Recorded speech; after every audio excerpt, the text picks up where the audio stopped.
I didn't want to do it first, and they've been after me to do one for about 2 years. And I thought, well, there's going to be 22,000 people there, so we can throw in some new songs maybe, and then everything. But as it turned out, we played all old songs, and they just sort of stared at us. And it was a strange experience, really. It was about 6 months ago when Ricky Nelson died in that plane crash in 1985 that everyone thought he was broke. His divorce cost $1 million. He owed money everywhere. His kids were about to inherit nothing but debt. Then his brother found a will hidden away, and lawyers discovered something shocking. Record companies have been stealing from him for decades. What happened next turned his 4 children into millionaires. The settlement numbers were so big the judge couldn't believe it. But there was one son who got nothing. And the reason why will make your jaw drop. Ricky Nelson was born on May 8th, 1940 in Keene, New Jersey. But he wasn't just any kid. His father, A.Z. Nelson, led a big band. His mother, Harriet Hilliard, was already a movie actress. From the very beginning, Ricky's life was public. By the time he was still in diapers, his family's radio show, The Adventures of A.Z. and Harriet, was already famous across America. Instead of growing up in quiet suburbia, Ricky grew up in recording studios and sound stages. Family dinners could turn into rehearsals. Vacations sometimes turned into scripts. It was like living inside a permanent spotlight where everything felt scripted, even the ordinary moments. When Ricky was just 8 years old in 1949, he joined a radio show alongside his brother David. While most boys his age were trading baseball cards or riding bikes, Ricky was memorizing lines and cashing paychecks. He became a star before he even hit double digits. Audiences loved his natural delivery, and by age 10 he was already a household name. But fame came at a price. There were no birthday parties with classmates, no sports teams, just lights, cameras, and responsibility. Ricky didn't really get to be a kid. His playground was a studio. His childhood, in many ways, was sacrificed with family brand. In 1941, the family moved to Los Angeles and settled into a charming green and white Cape Cod colonial at 1822 Camino Palo. That house wasn't just a home. It became the face of American television. It appeared in countless episodes of the show, becoming one of the most iconic homes in pop culture. Fans even drove by just to get a glimpse. But inside those walls, it was a business. Scripts were written there. Rehearsals happened in the living room. A.Z. ran the operation like a tight ship, and the kids were part of the crew. Their real lives were inseparable from their on-screen characters. This blend of fiction and reality made the show wildly successful, but it blurred the lines for Ricky, what was real and what was for show. Ricky also struggled with asthma badly. It wasn't just a few coughing fits here and there. It kept him home from school, away from friends, and sometimes out off-breath just walking across a room. While other kids were playing, Ricky was stuck indoors reading or listening to music. It made him quiet, thoughtful. He observed more than he spoke. This soft-spoken side of him would become part of his charm later on. On screen, he had a quiet intensity that set him apart. Behind it, though, was a lonely kid trying to breathe and feel normal. When the radio show began in 1944, A.Z. and Harriet hired actors to play their sons. But Ricky and David didn't like that. They wanted to play themselves, and they pushed for it. By 1949, they were starring in the show as themselves. This hadn't really been done before. It was a strange mix of real family, life turned into entertainment. And it worked. Ratings climbed, and people became obsessed with the Nelsons. Ricky wasn't just playing a part. He was living it every single day. His real life became public property, and fans are tied up. It was America's first reality family. Decades before that became a genre. Then came 1957. Ricky was 17 when he performed Fats Domino's I'm Walking in the Family's TV show. It was electric. Girls across America swooned. The single sold over 1 million copies. Overnight, he became the face of teenage school. But off-screen, Ricky's life was already spiraling into something far more adult. Parties, girls, fast cars. Fame opened every door, and Ricky walked through all of them. He was charming, but wild, polite in interviews, but rebellious behind the scenes. He started growing out his sideburns and slicking back his hair. Tiny rebellions that annoyed his parents, who still wanted Toki control. Later that year, his first single with Imperial Records, Bebop Baby, made history. It racked up 750,000 advanced orders before even hitting stores. When it did, it shot past 1 million copies and cracked the top 50 in both the pop and R&B charts. Ricky wasn't just a teen idol anymore. He was big business. His debut album, Ricky, topped the charts. Suddenly, being young and good-looking wasn't just cute.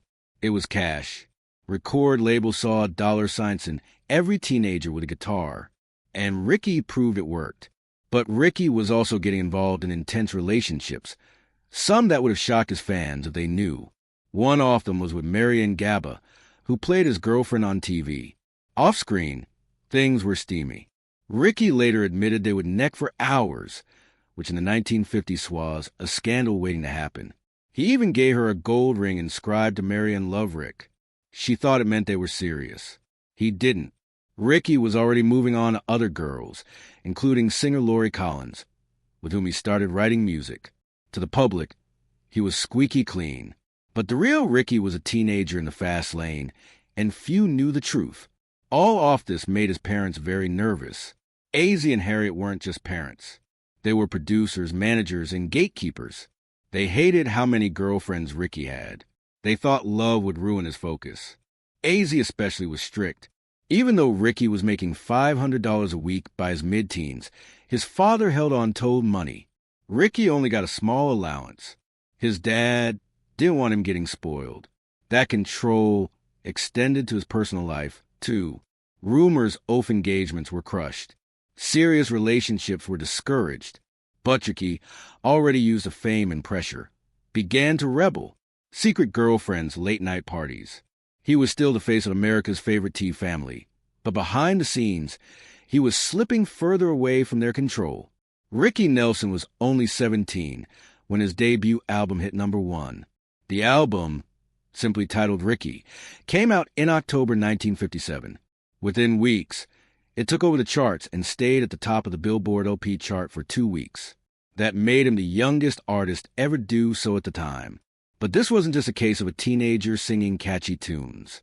Ricky was already a star on television thanks to the adventures of AZ and Harriet, one of the most watched shows in America. Every week, millions saw him not just act, but sing. While other stars like Elvis ruled the radio, Ricky was ruling the living room and the airwaves. Songs like Bop Baby and Have I Told You Lately that I love, you were already climbing the charts before the album was even out. His success wasn't a coincidence. It was a system. That system had a mastermind behind it. His father, AZ Nelson, AS producer of their family's TV show. AZ saw an opportunity nobody else had. At the end of each episode, Ricky would perform a brand new song. This wasn't just cute, it was genius. 10 million people were tuning in each week. The exposure was massive. When Ricky sang I'm Walking on the Show in April 1957, the song jumped to #4 on the charts. Its B-side, A Teenager's Romance, climbed even higher to #2. That kind of impact was unheard of. AZ made sure Ricky's songs were baked into the storyline, and he kept a tight grip on where Ricky appeared. He would even let him go on the Ed Sullivan Show. Why share the spotlight when they could keep all the attention for themselves? Then came Poor Little Fool. In August 1958, it became the first song ever to top Billboard's brand new Hot 100 chart. That alone would have been history. But there's more. The song was written by a 15-year-old girl named Sharon Shealy. Ricky recorded it reluctantly. It wasn't even supposed to be a single, but radio stations loved it. Imperial Records ignored Ricky's protests and released it.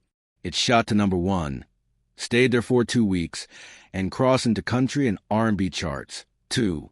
That moment cemented Ricky's place in music forever. His estate still earns money from it. The song has been covered many times. But no one else can ever be first on the Hot 100. That's Ricky's title for life.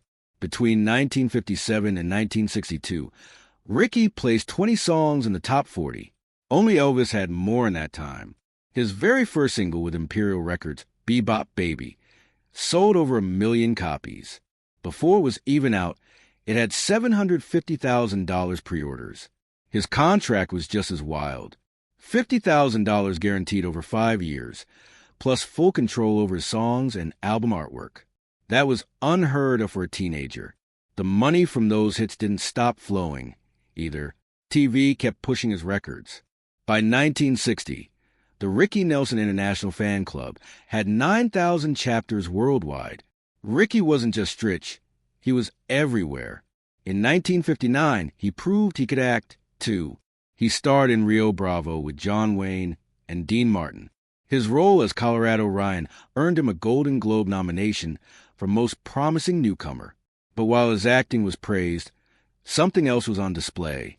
His spending. Ricky lived big. Custom suits, luxury cars, VIP clubs. He was in deep with Hollywood's elite. Hua is said to have a $5,000 monthly allowance, which would be around $50,000 today. That role boosted his career, but also revealed his taste for the high life. Fame wasn't just bringing in money, it was changing him. Ironically, 1961 also gave him one of his biggest hits. Traveling man Sam Cooke turned it down first. He didn't think it fit him. Ricky took a chance on it and proved everyone wrong. The song hit #1 in April and sold over 1 million copies within weeks. The B-side, Hello Merrill, became a hit too. 2 massive hits, a known record. Ricky had an ear for songs others missed. It was one of the last big wins before everything changed. Behind the scenes, he was getting frustrated. The older session musician's son, his albums didn't respect rock and roll. Some refused to play the way Hewan did. One even told him, "Kid, this ain't music." So Ricky fired them.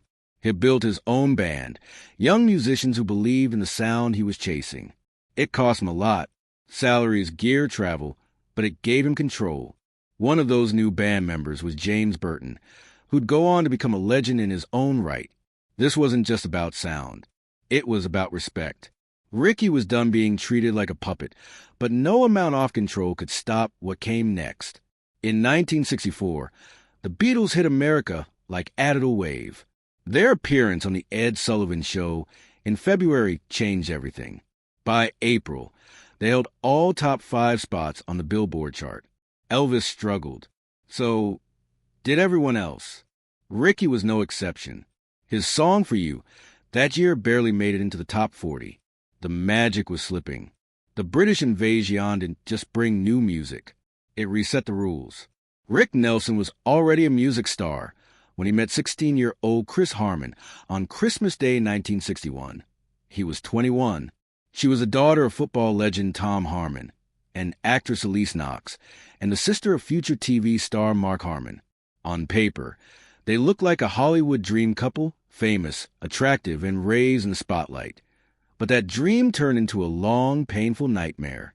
From the very beginning, Rick was under pressure. His father, Az, controlled his finances. Chris, raised in luxury, wanted a lavish lifestyle. Rick tried to keep up, but the spending never stopped. Homes, cars, designer clothes, and exotic vacations drained his bank account year after year. By the late 1970s, Rick was broke.